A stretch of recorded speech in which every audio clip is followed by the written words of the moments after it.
What's up, everybody? Stephen Lefkoff here, Lefkoff Law. It is late on Thursday evening, and I wanted to take an opportunity to go through Governor Brian Kemp's shelter-in-place order for the state of Georgia that he just issued on Thursday afternoon. I've had a moment to digest this thing, not a very long time, but enough time to pop on a quick video and walk you through it. So I'm going to try something that I haven't done in a long time, which is share my screen on a kind of a webcast video here. And walk through the order itself, provision by provision. So hopefully this is helpful. Yes, as you can tell, my beard has gotten longer over my last few videos. These weeks of quarantine have caused me to experiment with different looks. This is one I may not be keeping. We'll see. Anyway, without further ado, let's pop open the document itself, and we'll go from there. So here we have the executive order from the state of Georgia. This is the actual document itself that was signed by Governor Kemp on Thursday afternoon. It goes through a number of what we call whereas clauses, what I call whereas clauses. You can see they begin with the word whereas, right? Where he's explaining, the governor is saying what they did to come up with this order itself, and the basis for the order and what's going on in the world that necessitates this type of order. And also, as you can see, things like this, Code Section 38351D1 vests the governor with the power to do some of the things. So there are multiple whereas clauses where the governor actually has to say why or how he is able to issue the order that he is able to issue. A lot of like legal mumbo jumbo to get us there. But really the meat starts in these orders with the word ordered. And where he puts the word ordered is where you can start to get into, okay, what is the actual requirement? Now, some of this I'm just going to straight up read to you. I mean, there's no sugarcoating or rephrasing much of this order. I will put a link to the order itself and to a couple other supplementary documents referenced by the order that we will get to in a minute in the section in the description of this video when I post it. So let's start. The first ordered paragraph, all residents and visitors shall practice social distancing and sanitation in accordance with this order, and we'll get into what that means as we go down the order, and the guidelines published by the CDC. Now at this point, we probably all know that the social distancing guidelines are 6 feet apart from people that do not live in your home. Now, you keep going down, so okay, so what? It is ordered that no business, establishment, corporation, nonprofit corporation, organization, or county or municipal government shall allow more than 10 people to be gathered at a single location if such gathering requires them to stand or be seated within 6 feet of any other person. Okay, so you can see, and there are a couple exceptions there, cohabiting people outside of their homes. So if you live with someone, but you're outside your house, let's say you're going for a walk or something like that. Family units or roommates residing together in private homes, or entities defined as critical infrastructure. And we're going to get to what that is in just a couple minutes. All right. So that means if you're not critical infrastructure, or you're not any of those exceptions, that you should not, that no business should allow more than 10 people at a single location if, in order to have more than 10 people, they have to be within 6 feet of any other person, okay? Then it defines what single location means, a space where all people gathered, it says persons, I prefer people, I don't know, the grammar police can get after me for that, I guess. Gathered cannot maintain at least a 6 foot distance between themselves. That's sort of what we just went through here in this paragraph above. Okay, now we're going to get into some of this stuff that answers some questions that I've been receiving over the last couple of days about this order. What's it going to say? What's it going to do? Okay. At the top of my screen, you can see ordered that all residents and visitors of the state of Georgia are required to shelter in place within their homes or places of residence, meaning remain in their place of residence and take every possible precaution to limit social interaction to prevent the spread of COVID-19 to themselves, unless, and here's the key part, right? This is where it gets fun and interesting for us lawyers in interpreting and providing advice to our clients. Number one, you are conducting or participating in essential services. Number 2, you are performing necessary travel. Number 3, you're engaged in the performance of or travel to and from the performance of minimum basic operations for a business, establishment, corporation, nonprofit corporation, or organization not classified as critical infrastructure. Or 4, are part of the workforce for critical infrastructure and are actively engaged in the performance of or travel to and from respective employment. Now, a little secret for the non-lawyers out there, when you see words in a contract or an order or a statute or anything legal, I guess you could say, that are capitalized, that means that there is likely a definition to what that means. For example, here at the top, we have essential services, right here. I'm going to highlight it. You can see the E and the S are capitalized. Here, necessary travel. Here, minimum basic operations. And of course here, critical infrastructure, right? So this doesn't really tell us much, okay, as we go through this. That says that you can't do any of those 4 things, but since as we're reading through this, we don't yet know what any of those 4 things actually are, it doesn't help answer our questions of, can I keep my business open? Do my employees have to come, et cetera, et cetera. So, but we know that those 4 things are the exceptions to the rule, that you must stay in your home or your place of residence, right? Except for those 4 things, 1, 2, 3, and 4. So let's talk about each of them as they come. Essential services, okay? Obtaining necessary supplies and services for family or household members, such as food and supplies for household consumption and use, medical supplies or medication supplies and equipment needed to work from home, and products needed to maintain safety, sanitation, and essential maintenance of the home or the residence, okay? And then he goes in, preference should be given to online ordering, home delivery, and curbside pickup if you can do that instead of going inside the store. This is your exception for going to the grocery store, going to Costco, going to, getting any medical supplies, Sam's Club, going to even some stores that are open that provide some of the equipment and things that to work from home, like a Home Depot, right? If you do some work that requires that, or Lowe's or a Target, let's say. This is where you get into those types of stores, okay? They provide necessary supplies and services. Number 2, engaging in activities essential for the health and safety of family or household members, such as seeking medical, behavioral health, or emergency services.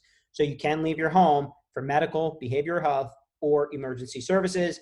And number 3, which is a question, believe it or not, I've gotten a number of times, which says you can engage in outdoor exercise activities so long as the minimum distance of 6 feet is maintained during those activities between all people who are not occupants of the same household or residence. So if you live with someone, you can stay within 6 feet of that person as you go for a walk the dog, go for a run, bike, whatever it is that you're going to do outside. If you do not live with them, you can go engage in outdoor activities, but you must stay 6 feet apart. That was essential services, right? That's that exception.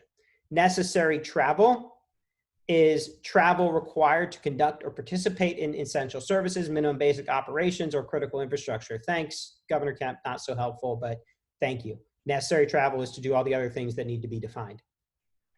Minimum basic operations, okay? And this is gonna get real interesting in just a couple of provisions, but hang on there, that's the cliffhanger.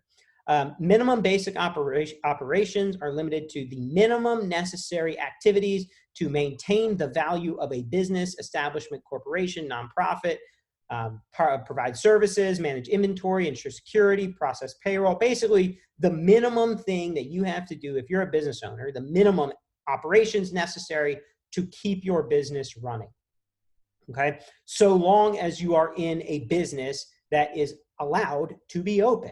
Okay. Now, if you're not, let's say you own a bar, right, or a hair salon or a gym.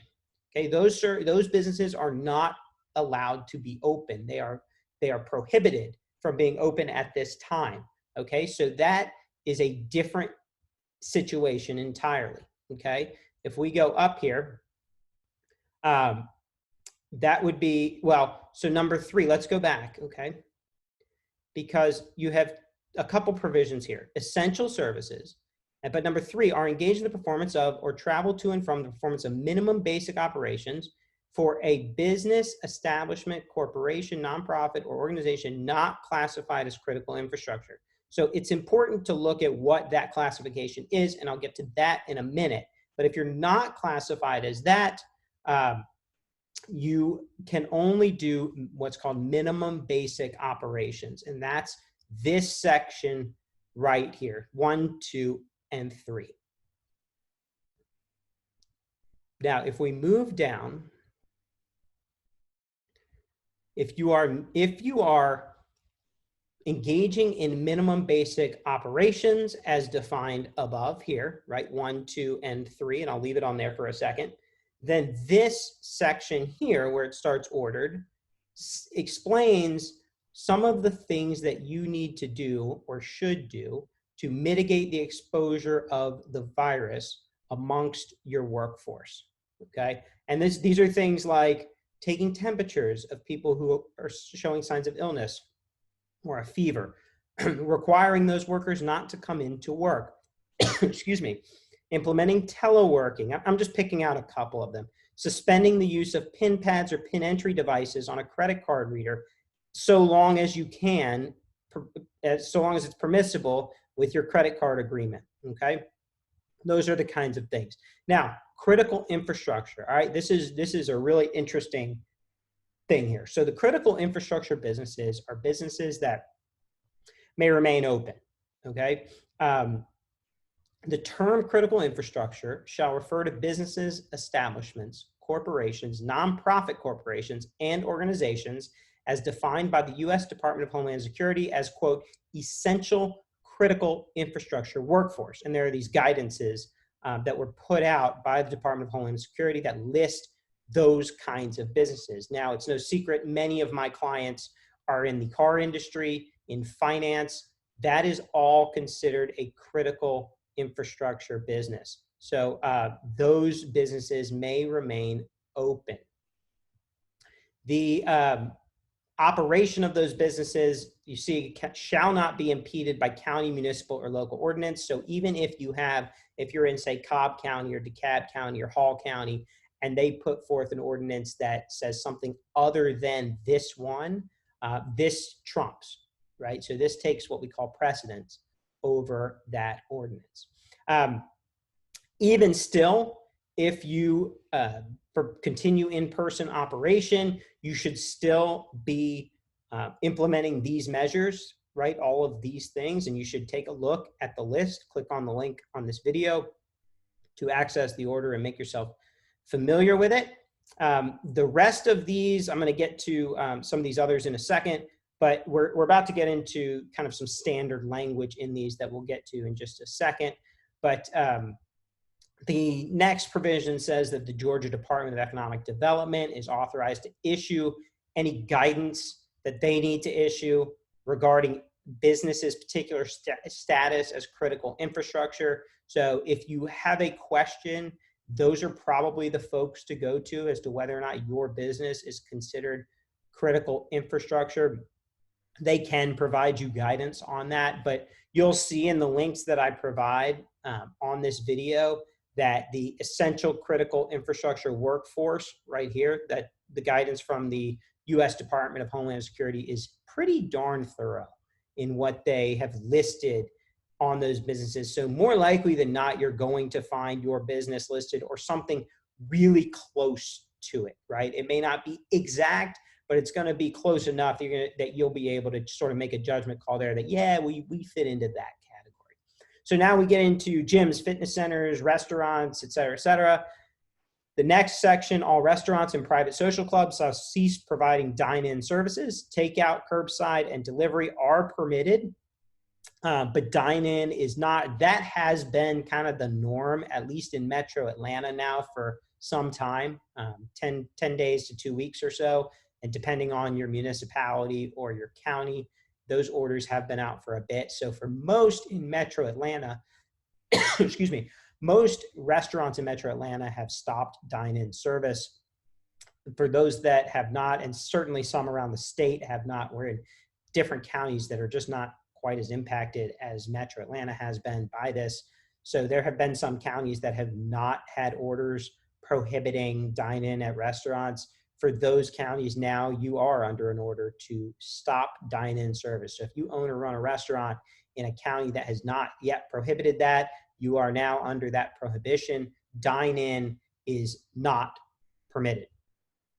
Next, all gyms, fitness centers, bowling alleys, theaters, live performance venues, operators of amusement rides, body art studios, estheticians, hair designers, massage therapy, and businesses that pose a license to operate or meet the definition of a bar, according to Georgia law, have to cease and close. Not only can they not have any in-person operations like a restaurant, they actually have to close entirely to the public. So that's during the duration of this order. And we'll go back up to the top and show for how long this order, or maybe at the bottom, we'll get to it, what is the duration of the order. Now, next, let's talk about visitors, right? You have to stay at your house. Can your family come visit you? Can friends and family come hang out with you? The answer is generally no, they cannot.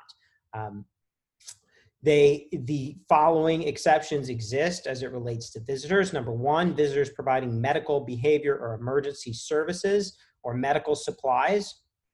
Number two, visitors providing support for the person to conduct activities of daily living or instrumental activities of daily living. Number three, visitors providing necessary supplies and services such as food and supplies for household consumption and use, supplies and equipment needed to work from home, and products needed to maintain safety, sanitation, and essential maintenance of the home or residence. I interpret that to mean any, let's say, babysitters or nannies, so that you can work from home. If you have somebody coming to provide you with services that's needed for you to be able to work from home. There's some kind of gray area there on whether or not, the way this is written, but that's my interpretation of this, that you can still have those services. Number four, visitors received during end of life circumstances. Even still, you should be 6 feet according to this order, as long as it's practicable, maintain a minimum distance of 6 feet between yourself or themselves, the visitors, and all other occupants of the home, if possible. And then there's some provision there. If you're essentially delivering, you should try and avoid contact if possible. Okay. Now, different provision here. It's specifically stating that it's strictly enforced against nursing homes. It's interesting that they pull that out to show how serious this is when it comes to the elderly, and that there may actually be a little bit of leeway when it comes to individuals, but I'm not interpreting it terribly to provide a whole lot of leeway here, but it is just to be clear, strictly enforced to the letter on nursing homes, long-term care facilities. In the event of an emergency, you can leave your home, okay? So there's no, you shouldn't be worried about in the event of an emergency that you have to stay at your house. If you have an emergency, you should leave your home. Homeless, for folks, if we know anybody, or certainly if any organizations are trying to help the homeless, they are, as always, urged to obtain shelter and to contact governmental and other entities for assistance. Now we're going to get into, I'm not going to go through all of this, but these are essentially the organizations and entities that can provide assistance to this, have the powers to enforce it, and what the actual enforcement of it is. This is kind of some boilerplate type stuff that's not really relevant to you as a business owner or as an employee in a business wondering, can I go to work? Should I keep my business open? Where can I go? And where am I not permitted to go, and under what circumstances? So you can see here, this is from 6 p.m. on Friday, April 3rd. As I'm recording this, that's tomorrow, but who knows when you might see this. So 6 p.m. Friday, April 3rd to 11:59 p.m. on Monday, April 13th. keep in mind, it's always, these things are always subject to an extension. It wouldn't surprise me in the least if this was extended past the 10 days that it's written for. If that's the case, I will let you know. There will be an additional order issued by the governor extending that timeline. What's really important here as it comes to business owners, okay? For business owners, what you really want to do is look, and I'm scrolling up to the section that I'm sure, since I'm doing this on the fly, I am going to miss. But there is, yep, I missed it. All right, let's go back. What's really important for a business owner is to check out the U.S. Department of Security's guidance on what is an essential critical infrastructure workforce. And again, I'll put the links to that in the description of this video. That tells you really what jobs, what businesses should remain open or may remain open, I guess. And then you can go, if you fall under that business, right, a critical infrastructure business, you can climb back up here in the document and you can see that, excuse me, that residents and visitors of the state of Georgia are required to shelter in place, except for number 4, as part of the workforce for critical infrastructure and engaged in the performance of their employment, okay? Otherwise, if you're not critical infrastructure, it's minimum basic operations for a business. And if you are an individual wondering where I can go and what I can do, it's essential services. So to sum that up in reverse, let's go kind of piece by piece. If you are an individual, all right, you're following the essential services provision. That's up here, number 1, okay? And that goes down here. You track where essential services are defined. If you are a business owner and your business, or an employee, but if you're a business owner and you're making decisions on behalf of your business, then you would look to see if you are in the critical infrastructure or not, okay? If you are not critical infrastructure, then you can leave your home, right, shelter in place, except to engage in the performance of or travel to and from the performance of minimum basic operations for the business, okay? Again, that's down here. They define minimum basic operations. And number 4, if you are considered a critical infrastructure, excuse me, I keep saying you, if the business is critical infrastructure, then it would be, you can leave your home for engagement in the performance of or travel to and from employment for a critical infrastructure business. I hope this provides some clarity.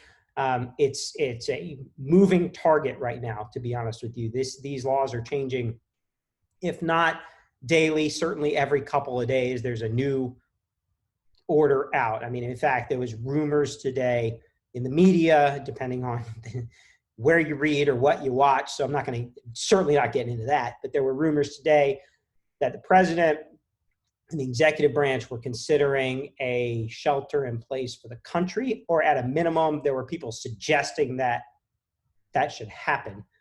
So, you know, if that happens, right, everything potentially changes. But as of right now, this is where we are. I don't anticipate there being any real significant changes to these shelter in place orders. There might be additional stimulus type stuff coming from the U.S. Congress. That might happen, and we can talk about that when that happens. But for now, as far as what you non-economic, right? We're not talking economics here. We're not talking about the SBA loans or the PPP loans or any of those other economic issues. This is strictly on the governor's shelter in place order. This is the order. This is what we are following, and that's where we are today. So I hope this was helpful. It's confusing. Sometimes it's confusing for me, so I can only imagine how confusing this video might be for some. If you have any questions, please don't hesitate to reach out. You can, of course, find me at Steven@lefkofflaw.com by email. That's STEVEN@LEFKOFFLAW.com. You could track me down on LinkedIn or Facebook, find Lefkoff Law or find me, and you can message me if you have any questions or if you need any clarification for your business and the shelter in place order for your business. I'm happy to help. Until next time, I'm Stephen Lefkoff with Lefkoff Law.